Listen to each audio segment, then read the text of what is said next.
Hello friends, my name is रॉथर। रॉथर जेलिसिस माय नेम। आज जोसा काउंसलिंग के ऊपर हम बात करेंगे। रजिस्ट्रेशन, चॉइस फिलिंग कैसे करना है, किस रैंक पर कौन सा कॉलेज मिलेगा, सीट्स कितनी होंगी आईटीज, एनआईटी, ट्रिपल आईटीज में, और रिजर्वेशन क्राइटेरियाज क्या होंगे, सारी चीजों को समझेंगे। डेप्थ में थोड़ा सा वीडियो होने वाला है लेकिन बड़ा ही इंपॉर्टेंट। तो चलिए शुरू करते हैं।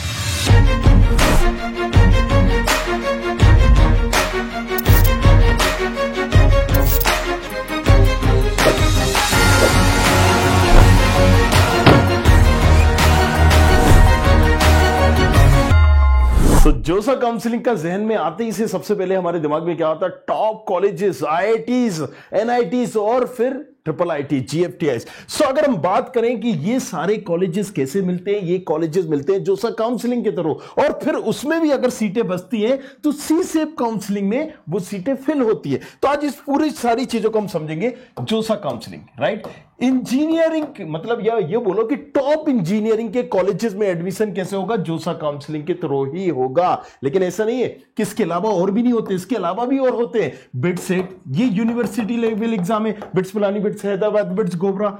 अगर हम बात करें स्टेट लेवल एग्जाम तो मान लीजिए कॉमेट के, तो ये बेंगलोर के कॉलेजेस की, रमैया, आरबी, इस तरह के कॉलेजेस के लिए। एमएसटी, सीईटी महाराष्ट्र के कॉलेजेस के लिए। एमपीडीटी स्टेट गवर्नमेंट कॉलेजेस के लिए जो एमपी में है, जीएसआईटी, डीएवीबी, आईआईटी, जेईसी, राइट? इसी तरह से यूपी के आईटी के, एनआईटी। सो ये अलग अलग स्टेट की काउंसलिंग, यूनिवर्सिटी लेवल की काउंसलिंग। लेकिन जो भी टॉप लेवल के कॉलेजेस हैं, आईआईटीज, एनआईटीज, ट्रिपल आईटीज और जीएफटीआईज, और इसमें एक और आया जाता है आईआईएसटी श्योपुर, राइट? इन सारे कॉलेजेस की काउंसलिंग होती है जोसा। इसलिए ये बड़ी ही इंपॉर्टेंट हो जाती है और इसकी चॉइस फिलिंग से लेके सारी प्रोसेस बहुत ही इंपॉर्टेंट होती है। क्यों होती है? क्योंकि जितने भी टॉप लेवल के कॉलेजेस हैं सब इसके अंदर आते हैं, एक्सेप्ट कुछ कॉलेजेस, राइट? सो अगर हम बात करें आईटीज, एनआईटी, ट्रिपल आईटीज की, तो टोटल क्या सीटें कितनी है, कितने के लिए होती है? करीब करीब इस बार 55,000 प्लस 56,000 करीब सीटें होने वाली है। इससे पहले आप देख रहे हो कि एक ड्रास्टिकल ग्राफ ऐसा चल रहा है, राइट? इस तरीके से, जिसमें अगर इससे पहले के पहले साल हम देखें तो 52,000 सीटें थी, फिर 54,000 सीटें हुई 22 में, अब आपको लगभग ये 56,000 करीब सीटें दिखेंगी, राइट? क्योंकि हर साल बढ़ती है ना सीटें, कुछ ना कुछ ब्रांचेस की।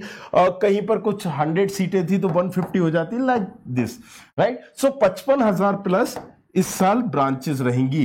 किन कॉलेजेस में? ये जो टॉप 100 कॉलेजेस है इसमें। अच्छा, एक चीज और हमें समझना है, जरूरी नहीं है हर आईआईटीज ही टॉप हो। इसमें क्या होता है ना कि आईआईटीज, एनआईटीज, ट्रिपल आईटी, जैसे हम 23 आईआईटीज है, एनआईटीज की अगर हम बात करें 31-32 है, इससे ऊपर मिला लोगे तो आप 32 हो जाएंगे, राइट? अगर हम बात करें इसमें ट्रिपल आईटीज तो ये 26 है। अगर हम बात करें इसमें जीएफटीआई तो ये करीब 33, 32 ये जीएफटीआई से। अब इतने कॉलेजेस हैं, इन सबको आप जोड़ लोगे तो 100 करीब करीब कॉलेजेस हो रहे हैं, 100 प्लस कॉलेजेस हो रहे हैं। इन कॉलेजेस में एडमिशन आपकी रैंक और कैटेगरी के आधार पर मिलता है। क्या होता है कि आप जहां से हो, मान लीजिए मैं एमपी से हूं, तो हर स्टेट में एक एनआईटी होगा, एक आईआईटी लगभग होगा। या आईआईटी में तो रिजर्वेशन क्राइटेरिया नहीं होता है, एनआईटी में होता है, राइट? सो एनआईटी आपका, अगर मान लीजिए मैं एमपी से हूं, एनआईटी भोपाल में मैं एडमिशन लूंगा तो यहां पर मुझे 50% रिजर्वेशन क्राइटेरिया मिलेगा, राइट? अगर मैं इसमें एससी का हूंगा तो मुझे अदर बेनिफिट मिलेगा। तो ये सारे पैरामीटर्स मैटर करते हैं इस काउंसलिंग में। तो थोड़ा सा और इसकी क्रोनोलॉजी को डेप्थ में हम समझते हैं। चलिए, रजिस्ट्रेशन वगैरह कैसे करना है, सारी चीजें ये मैं बताऊंगा आपको बाद में। रिजर्वेशन 10% जनरल मतलब ईडब्ल्यूएस कैटेगरी के लिए रहता है, ओबीसी के लिए 27%, एससी के लिए 15%, एसटी के लिए 7.5 एंड पीडब्ल्यू के लिए 5%। बाकी जनरल वालों के लिए 35%। ये एक रिजर्वेशन क्राइटेरिया। सीटों की बात करें, जैसे मैंने बताया था, लगभग ये है जो अभी बड़ी है, ये 2022 की हमने लिख दी है। जो बढ़ेंगी अपडेटेड वो अभी आपको अपडेट कर दिया जाएगा, क्योंकि काउंसलिंग से पहले ऑफिशियल वेबसाइट पर ये आ जाएंगी। सीट किस आईआईटी में कितनी होती है, जीएफटीआईज में कितनी होती है? तो अगर हम बात करें यहां पर आईआईटीज की बात करें तो 16-17 हजार करीब इसमें 16,558, मतलब एक 17,000 आप एक मोटा मोटा हिसाब लीजिए, ये आईआईटीज की सीटें हैं। एनआईटीज की अगर हम बात करें 23,000 24,000 करीब करीब 23,994 24,000 मान लीजिए इसको 24,000 एनआईटीज में सीटें। अब ये जो 24,000 है, क्योंकि इंजीनियरिंग में क्या होता है ना कि सिर्फ एक ब्रांच नहीं होती। जैसे आपने देखा होगा कि आप मान लीजिए कोई XYZ फार्मेसी कर रहे हो, एक ही ब्रांच है। यहां पर क्या है, CS भी है, सिविल भी है, मैकेनिकल भी है, इलेक्ट्रिकल भी है। सो एक CS में भी डाटा साइंस है, आर्टिफिशियल इंटेलिजेंस है, मशीन लर्निंग है, रोबोटिक है, या साइबर सिक्योरिटी है, क्लाउड टेक्नोलॉजी, तो बहुत सारी अलग अलग ब्रांचेस आ जाती है। केमिकल भी है, पेट्रोकेमिकल भी है, माइनिंग भी है, मरीन भी है, राइट। सो ये आपको समझना होगा, ये 2400 जो सीटें हैं, 24,000 जो सीटें, ये सारी ब्रांचेस को मिला के। अब यहां पर जो भीड़ भाग रही होती है वो CS की तरफ भाग रही होती है। तो मान लीजिए अगर मुझे IIT चाहिए और IIT में मेरी टॉप 1000 रैंक है और मुझे CS चाहिए, तो हो सकता है कि मुझे टॉप 1000 रैंक है तो मुझे टॉप 10 IITs ना मिले 1000 की रैंक पे। जी हाँ, पॉसिबल है। क्यों पॉसिबल है? अब जरा आप कैलकुलेट करिए इसको, राइट। कैसे कैलकुलेट करेंगे? एग्जांपल के लिए टॉप 5 मुझे NIT चाहिए या IIT चाहिए, सबसे अच्छे टॉप IIT चाहिए, उसमें CS ब्रांच चाहिए, लेकिन 1000 है। एक IITs में 100 सीटें, तो टॉप 5 कितनी हुई? 100 into 5, 500 में भर जाना चाहिए। सो यहां पर ब्रांच के हिसाब से आपको कॉलेज मिल रहा होता है कि आप ब्रांच कौन सी चूज करते हो। भाई जिसकी जितनी अच्छी रैंक, उससे पहले बोला जाता है आप आइए और आप पहले छांट के ले जाइए, सीधी सी बात है। तो यहां पर ज्यादातर लोगों का ग्राफ क्या है कि CS की तरफ भाग रहे होते हैं, इसलिए कई बार देखा जाता है कि 100 या 1000 की रैंक में भी आपको टॉप कॉलेज नहीं मिल पाता, और यहीं से फिर चॉइस फिलिंग होती है। तो चॉइस फिलिंग क्यों इंपॉर्टेंट हो जाती है कि आपको चॉइस, अपनी चॉइस के हिसाब से कॉलेजेस को फिल करना है ब्रांचेस वाइज, और आपकी रैंक कैटेगरी के हिसाब से आपको वो अलॉट कर दी जाएगी। अब यहीं पर पूरा गड़बड़ घोटाला होता है या खेल होता है। खेल इन द सेंस, क्योंकि कई बार हमने अगर कमजोर ब्रांच डाल दी, हमें अच्छी ब्रांच मिल सकती थी लेकिन नहीं मिली। क्यों? क्योंकि आपने जो चॉइस फिलिंग की है। तो कॉलेजेस वाइज हम नहीं जाएंगे, हम ब्रांचेस वाइज सिलेक्ट करते हैं कॉलेजेस को, राइट। इसमें कॉलेजेस की जो रैंकिंग होती है, IIT मद्रास अगर आप बोलोगे, IIT मुंबई अगर आप बोलोगे, IIT या मान लीजिए NIT में आप टॉप लेवल के कॉलेजेस ले लो। तो NIT भोपाल की अगर मैं बात करूं, राइट, CS आपको 12,000 में क्लोज हो जाएगी। अगर आप यहीं पर मैकेनिकल जा रहे हो तो आपको 20,000 प्लस में भी मिल जाएगी, मतलब 24,000 में भी मिल जाएगी। मेटलर्जिक जा रहे हो भैया तो 40,000 में भी मिल जाएगी। एक ही कॉलेज की ब्रांच, जहां पर आपको 10,000 में अगर CS ले रहे हो तो लाले पड़ रहे हैं, लेकिन वही कॉलेज में दूसरी ब्रांच आपको 40,000 में भी मिल रही है। समझ में आया खेला, राइट। सो हम ब्रांचेस वाइज कॉलेजेस को जब सिलेक्ट करते हैं तब चॉइस फिलिंग इसलिए इंपॉर्टेंट हो जाती है, क्योंकि कॉलेज की रैंकिंग कॉलेज की एग्जैक्टली ब्रांच वाइज होती है। NITs में हमने देख लिया 24,000 सीटें हैं, IIITs में 7,000 कुछ सीटें हैं, राइट। GFTIs में अगर हम बात करें तो यहां पर लगभग आप 6,759 करीब 6,500 सीटें यहां पर भी हैं। तो ये सारा ग्राफ हमारा किसका रहा, राइट, IITs, NIT और GFTIs का, IIIT GFTIs का। अगर हम बात करें कैटेगरीज वाइज, आप SC कैटेगरी के हो, राइट, तो SC कैटेगरी में IITs में 2370, NITs में 66, IIITs में 1000 और GFTIs में 922 सीटें। इसी तरीके से आप ओपन कैटेगरी में हो तो 6,300, अलग अलग कैटेगरी से। अब मुद्दे पे आते हैं कि भाई कैसे रजिस्ट्रेशन करना है, कैसे चॉइस फिलिंग करना है, और कैसे हमें एक पूरा इसका एक रोड मैप तैयार करना है जूसा काउंसलिंग का, राइट। इससे पहले थोड़ा सा हम क्रोनोलॉजी को समझेंगे। आपने पहले 12th किया, राइट। 12th में आपने यहां पर इसके साथ साथ प्रिपरेशन की थी JEE मेंस की, राइट। JEE मेंस आपने दिया, आपके साथ साथ और 10-12 लाख लोगों ने दिया। उन 10-12 लाख लोगों में से जो 20% के अंदर आ गए, मान लीजिए 20%, एक मोटा मोटा सा हिसाब, राइट। सो उनका JEE एडवांस में सिलेक्शन हो गया, या उनको JEE एडवांस देने का मौका मिला। JEE एडवांस हर कोई नहीं दे सकता, वही दे सकता है जो 20% में आएगा, राइट। सो आपने प्रिपरेशन की थी, सारी चीजें की थी, तो आपको JEE एडवांस देने का मौका मिल गया। अब इससे फायदा क्या हुआ JEE एडवांस देने का, कि आपको IITs में भी एडमिशन लेने का मौका मिल गया। और जिसने JEE एडवांस नहीं दिया उसको NIT तो मिलेगा, IIIT मिलेगा, GFTIs मिलेंगे, लेकिन IITs नहीं मिलेंगे, राइट, ना ही उसकी कोई ब्रांच मिलेगी। फिर आपकी चालू होती है काउंसलिंग। भाई यहां पर आपका रिजल्ट आ गया, आपकी एक रैंक बन गई, मान लीजिए मेरी यहां पर 14,000 रैंक बन गई, ये 4,000 रैंक बन गई। अब उस रैंक का मैं क्या करूंगा, उस रैंक को मैं लेकर जाऊंगा काउंसलिंग में। उस काउंसलिंग का नाम क्या है, जोसा काउंसलिंग। जी हाँ, और उस जोसा काउंसलिंग को मैं अटेंड करूंगा किसके लिए, आईआईटीज के लिए, एनआईटीज के लिए, ट्रिपल आईटीज के लिए, जीएफटीआईज के लिए। अब अगर तुमने एडवांस दिया है तो तुम्हें यहां पर आईआईटीज, एनआईटीज और ट्रिपल आईटीज सबको मिला के 800 कुछ सीटें दिख रही होंगी, क्योंकि एक कॉलेजेस में सिविल भी है, मैकेनिकल भी है, सीएस भी है, आईटी भी है, एसी भी है, केमिकल भी है, राइट। सो ये सारी ब्रांचेस मिला के एक ही कॉलेजेस में 10 सीटें हो गई ना, तो 800 प्लस दिख जाएंगे। अगर मान लीजिए आपको ये सारे दिख रहे हैं तो आपको उसमें 800 नहीं 700 कुछ सीटें मिलती है, तो इसमें अगर आप देखोगे तो आपको 400 कुछ सीटें आपके ऑप्शंस आ रहे होंगे। अब आप क्या करोगे, जोसा काउंसलिंग। जोसा काउंसलिंग क्या है, एक बॉडी है, किसकी, गवर्नमेंट की, राइट।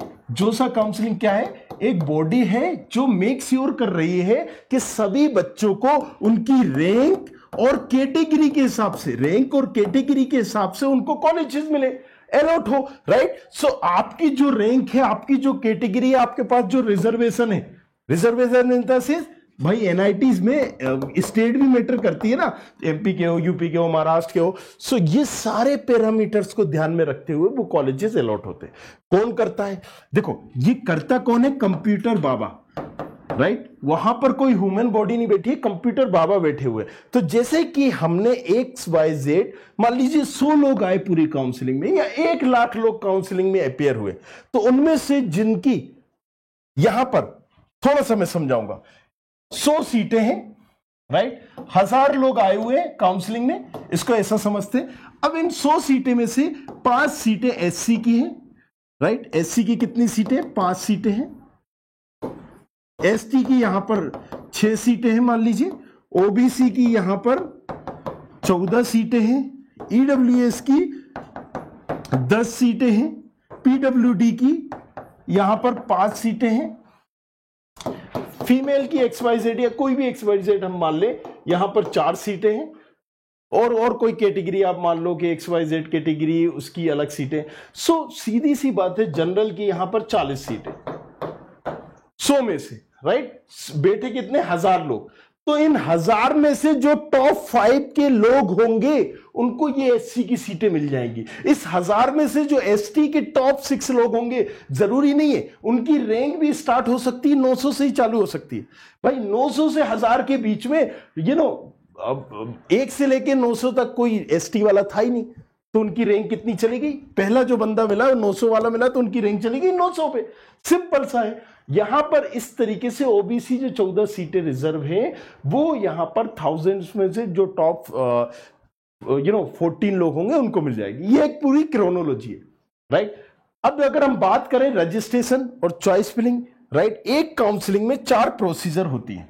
सबसे पहले होता है रजिस्ट्रेशन, जोसा में भी वही चीज होगा, रजिस्ट्रेशन, जिसमें आप अपने बारे में बताते हैं, tell me something about yourself. आप बताते हो मेरा नाम ये है, माता जी का नाम ये है, भाई मैं एससी कैटेगरी का हूं, ओबीसी का हूं, ईडब्ल्यूएस का हूं, मैं यहां रहता हूं, ये सारी चीजें। दूसरे में क्या करते हो, आप चॉइस फिलिंग करते हो, मतलब अपनी चॉइस से कॉलेजेस को फिल करते हो। पहले नंबर पे मैंने डाल दिया यहां पर एनआईटी दिल्ली या एनआईटी भोपाल की सीएस ब्रांच। दूसरे नंबर पर मैंने डाल दिया एनआईटी भोपाल की ईसी ब्रांच। मान लीजिए मुझे भोपाल ही चाहिए, तो मैं एनआईटी भोपाल में ही मैं डाल दूंगा मैकेनिकल ब्रांच। एनआईटी भोपाल लिखते हो, एक ही कॉलेजेस की 5 ब्रांचेस डाल सकते हो, पहले दूसरे तीसरे चौथे नंबर पे अलग अलग कॉलेजेस को भी डाल सकते हो। ये आपकी चॉइस फिलिंग हो गई। इस रैंक के आधार पर कंप्यूटर देखेगा पहले नंबर पे कौन सा मिल रहा है, दूसरे पे, तीसरे पे, चौथे पे चौथा वाला मिल रहा है, वो आपको अलॉट हो जाएगा। दैट्स इट, ये होता है चॉइस फिलिंग। इसके बाद तीसरे नंबर पे क्या होता है, अलॉटमेंट, डॉक्यूमेंट वेरिफिकेशन और ये तमाम चीजें होती हैं, नो डाउट, राइट। इसमें आपको क्या होगा कि डॉक्यूमेंट और ये सारी चीजें तो होंगी, लेकिन इससे पहले चॉइस फिलिंग जब आप करते हो, चॉइस लॉक होने से पहले एक मॉक सीट अलॉटमेंट होता है। वो आपको ये बता देता है कि आपने जितने भी चॉइस फिलिंग की है ना, और अभी तक और भी बच्चों ने जो किए, इसके हिसाब से आपको चौथे नंबर का कॉलेज मिल सकता है। अब आप देखोगे चौथे नंबर पे मैंने क्या डाला, एनआईटी भोपाल की सिविल डाली, नहीं यार ये चाहिए नहीं है, तो अब आप चेंज कर दोगे, उसकी जगह कोई और डालोगे या उसको नीचे करोगे ऊपर। जो ऊपर वाइज देखेगा, सबसे ऊपर में आपको मिल रहा है नहीं मिल रहा है, दूसरे नंबर पे मिल रहा है, तीसरे नंबर पे मिल रहा है, चौथे नंबर पे मिल रहा है नहीं मिल रहा है, उस हिसाब से चेक कर रहा होगा। एंड फाइनली जहां पर वो मिल रहा होगा वो मॉक सीट में बता देता है। आप फिर से चेंज कर सकते हो, तो 25 जून को आपको ये बता देगा कि भाई आपको क्या मिल सकता है, आप चेंज कर दीजिए। फिर से एक और बार मॉक सीट अलॉटमेंट होगा 27 जून को, आपको बता देगा कि भैया आपको ये सब मिल सकता है, कौन सा मिल रहा है कौन सा नहीं मिल रहा है। एंड उसके बाद भी आप चेंज कर सकते हो, अगर नहीं किया तो फाइनली लॉक हो जाएगा। लॉक होने के बाद फिर आपको अलॉटमेंट हो जाएगा, मतलब कोई कॉलेजेस मिल जाएगा, राइट, राउंड फर्स्ट का रिजल्ट आ जाएगा। अगर कोई कॉलेजेस नहीं मिला तो आपको वेट करना है सेकंड राउंड के लिए, फिर सेकंड राउंड का रिजल्ट आ जाएगा। और अगर मान लीजिए इसमें कहीं पर भी किसी स्टेज के आपको कॉलेजेस मिलता है तो उसमें आपको फ्रीज फ्लोट स्लाइड करना पड़ता है। मान लीजिए मुझे सेकंड काउंसलिंग में या फर्स्ट ही काउंसलिंग में कोई कॉलेजेस मिल गया, कौन सा कॉलेज, चौथे नंबर का कॉलेज मिल गया, जो मैंने डाला था वो मुझे मिल गया, तो अब मैं यहां पर फ्रीज करूंगा। फ्रीज क्या होता है, फ्रीज मतलब रुक जाना, थम जाना, ठहर जाना, कि मतलब भाई साहब ये मैं चौथे नंबर के कॉलेजेस जो मुझे मिला है ना, मैं इसी से सेटिस्फाई हूं, इसी को लेना चाहता हूं, आगे मैं काउंसलिंग में पार्टिसिपेट नहीं करना चाहता, मुझे यही कॉलेजेस पसंद है, मुझे यही ब्रांच पसंद है, मैंने फ्रीज कर दिया। इसका मतलब बस ओके, अब मैं तैयारी कर रहा हूं कॉलेज ज्वाइन करने की, तब मैं काउंसलिंग से बाहर हूं, ये फ्रीज हो गया। अब दूसरा कौन सा होगा, फ्लोट। भैया आपको अभी अब समझ जैसे कि मेरी रैंक पे मुझे कॉलेज मिल पा रहा है, ये बड़ा ब्रांच मिल पाएगी या नहीं मिल पाएगी, तो आपने फ्लोट ऑप्शन चूज कर लिया। मतलब आपने कहा कि देखो भैया फर्स्ट राउंड में मुझे ये कॉलेज मिल गया, मैं इसे ले तो ले रहा हूं, लेकिन अगर किसी राउंड में मुझे इनमें से ऊपर वाले कॉलेज जो मैंने भरे हैं, जो आपने भरे हैं, उनमें से ऊपर वाले अगर कॉलेज मुझे मिल रहे हैं तो भैया मुझे वो दे दो और ये मुझसे ले लेना। लेकिन कब लेना, जब मुझे ऊपर वाले मिल रहे हो, ऐसे नहीं आप छीन लेना, तो आप उसको फ्लोट ऑप्शन चूज करते हो। जब आपको ऊपर वाले मिल रहे, ऊपर में से जो 3 नंबर के नहीं मिल रहे थे ना, अगर ये मिल रहे हो तो मुझसे आप ले लेना, तो ये आप फ्लोट करोगे। स्लाइड क्या है, स्लाइड सीधी सी बात है कि मैं इस कॉलेज में एनआईटी भोपाल में सिविल अभी ले रहा हूं मैं अपनी रैंक के आधार पर, लेकिन मैं आगे चाहता हूं कि उसी कॉलेज में अभी देखो फ्लोट में क्या था कि ऊपर के कोई भी ऑप्शन मिल जाए, भले ही चाहे कॉलेज कोई सी भी हो, ब्रांच कोई सी भी हो, लेकिन इसमें क्या हो गया, आप अब कॉलेजेस के ऑप्शन खत्म, उसी कॉलेजेस में कोई दूसरी ब्रांच मिल जाए। तीसरे नंबर का, चौथे नंबर का मैंने चूज कर लिया, लेकिन इनमें इसी कॉलेजेस में से मुझे कोई दूसरी ब्रांच मिल जाए। सिविल मैंने अभी ले ली या मैकेनिकल ले ली, कोई और ब्रांच मिल जाए, इसको हम बोलते हैं स्लाइड।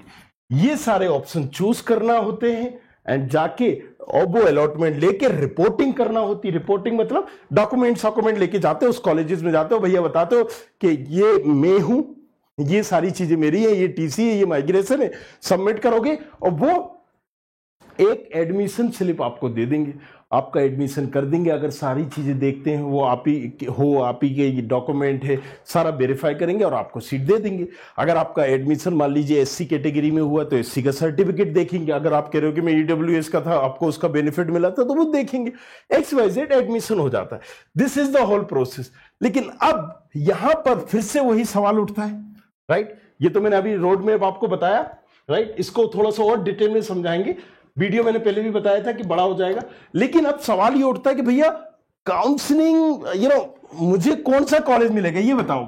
सीधी सी बात है कि मुझे एक चीज जानना है कि मुझे किस रैंक पर कौन सा कॉलेज मिलेगा। क्या जानना है, किस रैंक पर कौन सा कॉलेज मिलेगा।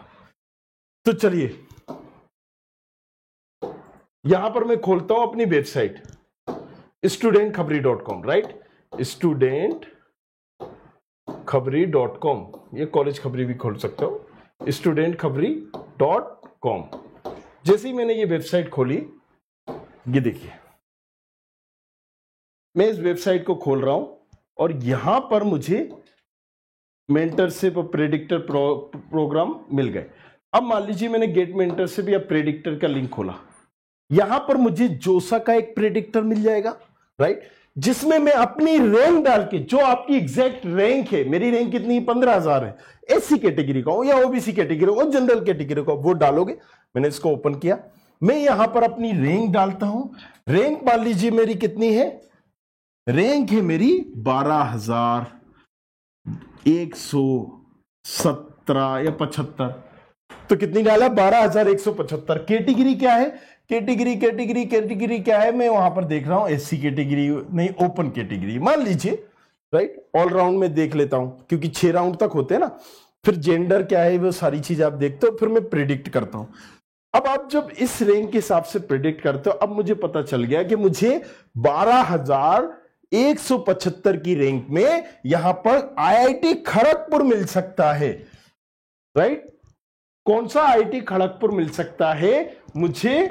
और यहां पर मुझे कौन सी, क्योंकि इसकी क्लोजिंग रैंक कितनी थी? 12,176 है। इसके मिलने के चांसेस है, मैं बॉर्डर पे हूं, ये मुझे मिल सकता है।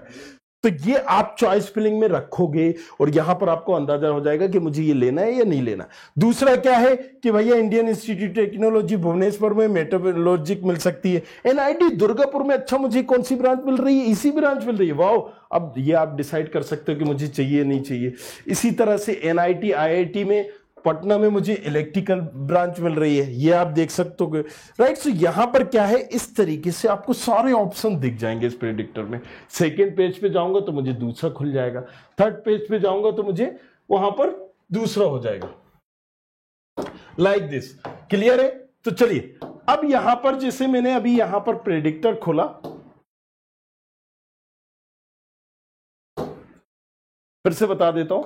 यहां पर मुझे पता चल गया कि मुझे कौन कौन से कॉलेजेस मिल रहे हैं, राइट। यहां पर मैं बाकी प्रेडिक्टर भी देख सकता हूं। अगर मुझे लगता है नहीं मुझे महाराष्ट्र का देखना है, वेस्ट बंगाल का देखना है, बिपजी का, कॉमेट का या यूपीएसडब्ल्यू का, सो यहां पर भी वो मैं प्रेडिक्टर देख सकता हूं। भाई मुझे जेक चंडीगढ़ की काउंसलिंग करना है, या फिर आईपीसीईटी की करना है, या फिर एमपीडीटी की करना है। मान लीजिए मैं मध्य प्रदेश से हूं तो मैं वहां पर जाऊंगा। नीट की करना है तो मैं वो भी देख सकता हूं।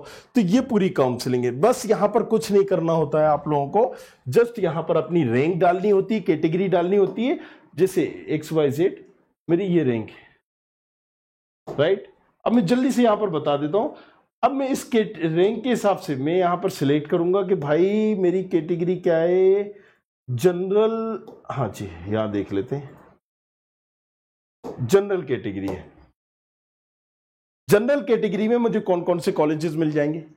42,000 की रैंक में, तो जाहिर सी बात है 42,000 रैंक है। मान लीजिए उस स्टेट का मुझे SGSITS नहीं मिलेगा, DAVB का CSIT नहीं मिलेगी, बाकी ब्रांचेस मिल जाएंगी। तो देखो यहाँ पर EC मिल रही है, मतलब ET ब्रांच मिल रही है, राइट। ये ब्रांच मिल रही है मुझे। कौन कौन सी ब्रांच मिल रही है? DAVB में IT ब्रांच मिल रही है, CS नहीं मिल रही, ये वाली ब्रांचेस मिल जाएगी। कौन से राउंड तक मिलेगी वो क्लोजिंग से आपको। अब यहां मुझे आइडिया हो गया कि मुझे किस रैंक में कौन सा कॉलेज मिल पाएगा। इसी तरीके से हमें सारे के सारे देखना है, राइट। आप जोसा का चाहोगे तो जोसा का पता चल गया, IITs NIT IIITs मिल रहा है या नहीं मिल रहा है, राइट। वो भी आपको यहां से पता चल जाएगा। अभी मैंने बताया, राइट, वो भी पैनल खोल के बताया था, वहां से जाके भी, और आप यहां से जाके भी कर सकते हो।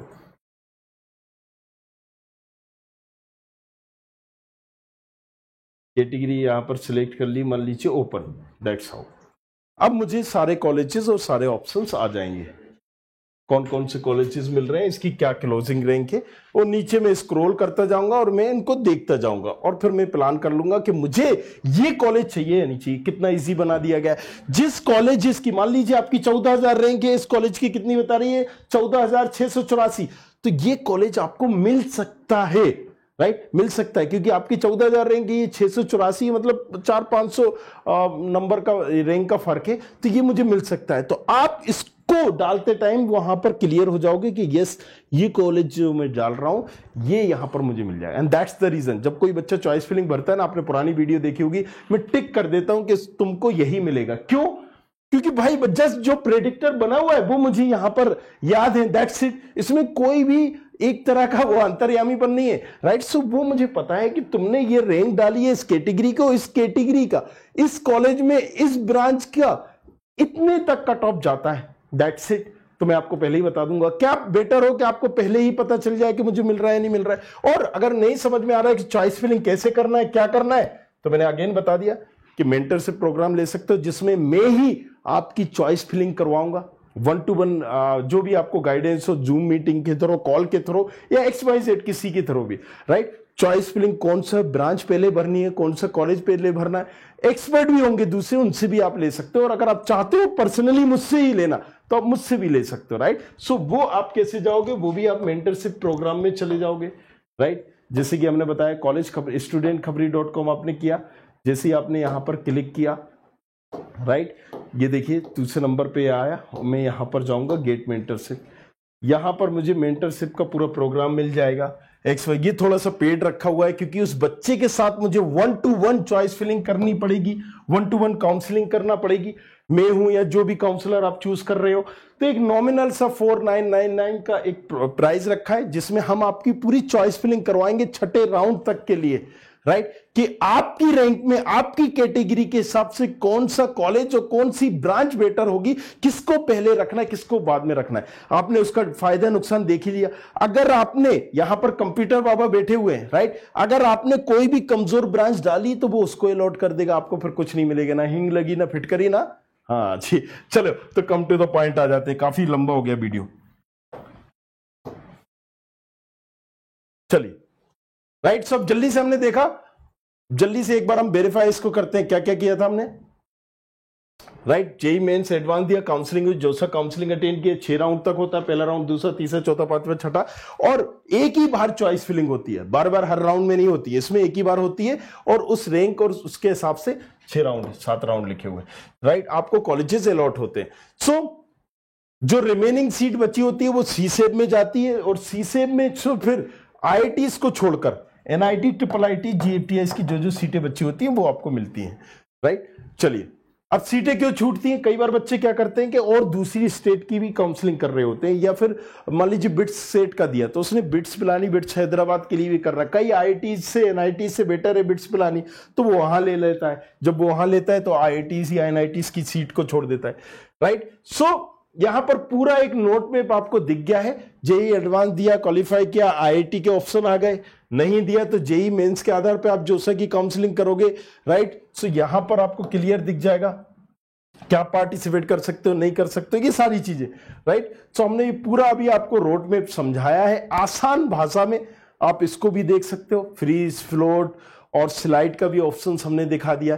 तो ये एक पूरा रोड मैप था कि आपको कब करना है। जब आप फ्रीज करते हो तो क्या होता है, एलोकेशन सीट होती है, एक्सेप्ट करना होता है एंड आपको एडमिशन लेना होता है। फ्लोट करते हो तो जो भी आपको सीट मिली है उसको लेना होता है, बट आपने जो भी ऊपर के कॉलेजेस भरे उसमें आप पार्टिसिपेट कर सकते हो। स्लाइड मतलब आप उसी कॉलेजेस की दूसरी ब्रांचेस में कर सकते हो, और अगर कोई सीट अलॉट नहीं हुई तो आपको नेक्स्ट राउंड का वेट करना होगा और रोथर भैया का नेक्स्ट वीडियो का इंतजार भी करना होगा। तो नीचे जाओ, डिस्क्रिप्शन में लिंक सिंक दे दी गई होगी, वहां से भी जाके कर सकते हो, और कोई सवाल है तो कमेंट करो, और भी कुछ पूछना चाहते हो तो बने रहिए, इंस्टाग्राम पर रोथर जेलिस के नाम से फॉलो कर सकते हैं आप लोग।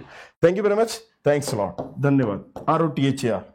I hope you like this video. For more such videos, keep watching our channel and do not forget to like, share and subscribe.